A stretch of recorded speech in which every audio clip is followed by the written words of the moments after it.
السلام عليكم، كي دايرين؟ لاباس عليكم؟ نتمنى تكونوا بخير وصحه جيده ان شاء الله. مرحبا بكم في قناتكم جرب مع صالحه.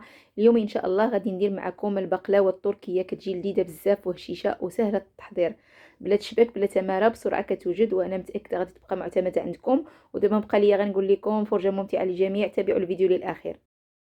بالنسبه للمقادير اللي غنحتاجو ان شاء الله للبقلاوه، عندي هنا 250 غرام ديال اللوز محمر في الفران، عندي 250 غرام ديال الكاوكاو كذلك محمر في الفران، 100 غرام ديال الجنجلان غير صهطو في المقله، عندي شويه د القرفه، شويه مسكه حره، 3 المعالق ديال الزبده كبارين مذوبه، عندي 100 غرام ديال السكر، عندي 3 المعالق ديال ماء الزهر وورق الفيلو باش غنديروا البقلاوه ديالنا. غنبداو على بركه الله. اول حاجه غنديروها غنطحنوا المكونات ديالنا، غنطحنوهم مزيان.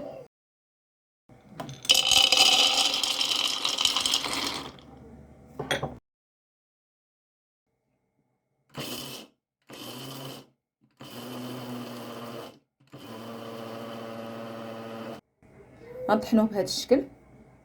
بعد ما طحنا جميع المكونات ديالنا، دابا غنزيدو باقي العناصر. غنزيد الزبده 3 المعالق، بسم الله. غنزيد القرفه والمسكه الحره، غنزيد السكر عندي 100 غرام، ونزيد 3 المعالق كبار ديال ماء الزهر.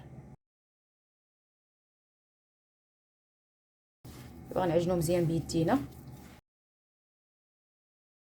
غنزيد انا 1 الملعقه ديال ماء الزهر، المجموع 4 المعالق. غنبداو على بركه الله. بالنسبه لورق الفيلو انا كندير هذه الطريقه، كنجمع كل جوج في جوج باش تجي لي المهمه سهله، باش ما يجيليش هذاك الشيء صعيب، خصوصا ورقه الفيلو كتكون حساسه.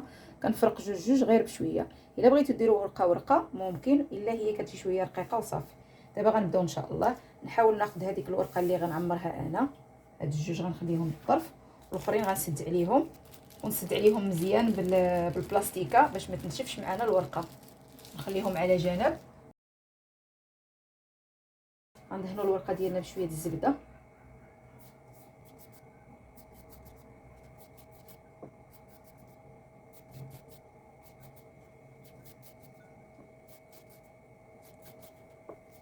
غنجيبوا العقده، انا قسمتها على العدد الاوراق اللي عندي. الا جات لكم ناشفه مثلا ممكن تزيدوا فيها شويه ماء الزهر.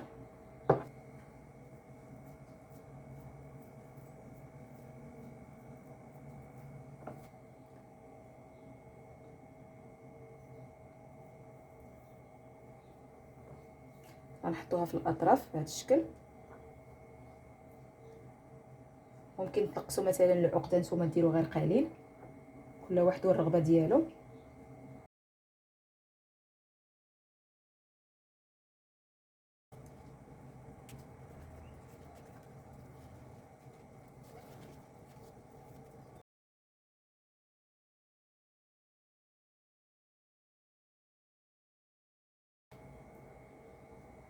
في الطرف ديال الورقه نديروا شويه الزبده باش تسدوها مزيان.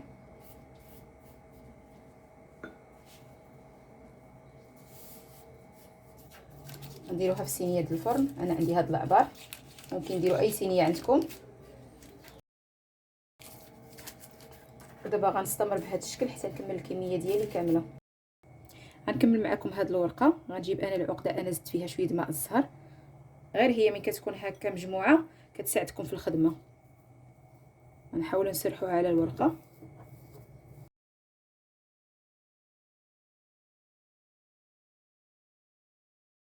غنلويوها دابا. حاولوا غير بشويه، ورقه الفيلو دغيا كتقطع.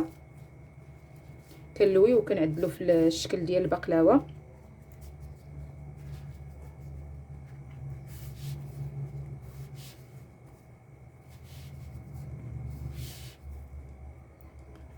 هاد الاطراف غندهنوهم بشويه الزبده باش يتسدوا مزيان. ودابا نديروها في صفيحه الفرن. بعد ما ساليت البقلاوه ديالي، دابا ان شاء الله غندهنها شويه بالزبده. غندوز عليها كامله. نتوما الا درتو غير واحد الورقه مثلا، ماشي دوبلتو بحالي انا، غتجي لكم البقلاوه بزاف، يجيكم عدد اكبر. دابا غنقطعها ان شاء الله. بسم الله. غنجي في الوسط غنقطع.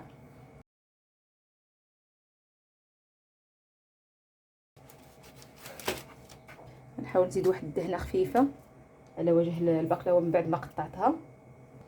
دابا صافي مقطعت البقلاوه ديالي، غندخلها للفران على نار مهيله ونخليها تحمر على خطرها. ها هي البقلاوه من بعد ما خرجتها من الفران وتحمرت مزيان. دابا غنسقيها بالعسل. العسل غيكون سخون، درت فيه شويه ماء الزهر.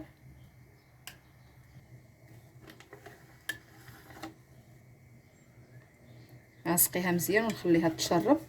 ودابا غنعاود نرجعهم للفران اللي يطفيطوا غير في الحراره ديالهم، غير باش يتشربوا شويه د العسل. ها هي البقلاوه من بعد ما تشربات وزينتها في طبق التقديم.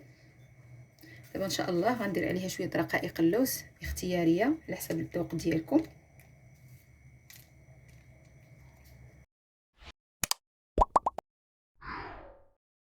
ودابا غنزيد عليهم شويه د العسل من الفوق.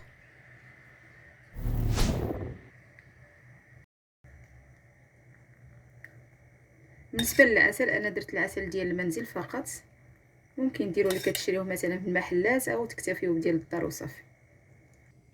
ها هي البقلاوه ديالنا من بعد ما كملنا التزيين ديالها. الصراحه الشكل ديالها كيجي رائع وحتى المذاق ديالها كيجي روعه. ممكن مثلا تبدلوا، انا درت اللوز والكاوكاو، ممكن ديروا شي مكسرات اخرين نتوما والاذواق ديالكم. ودابا بقى لي غنقول لكم فرجه ممتعه للجميع، الى فيديو اخر ان شاء الله، ورمضان كريم.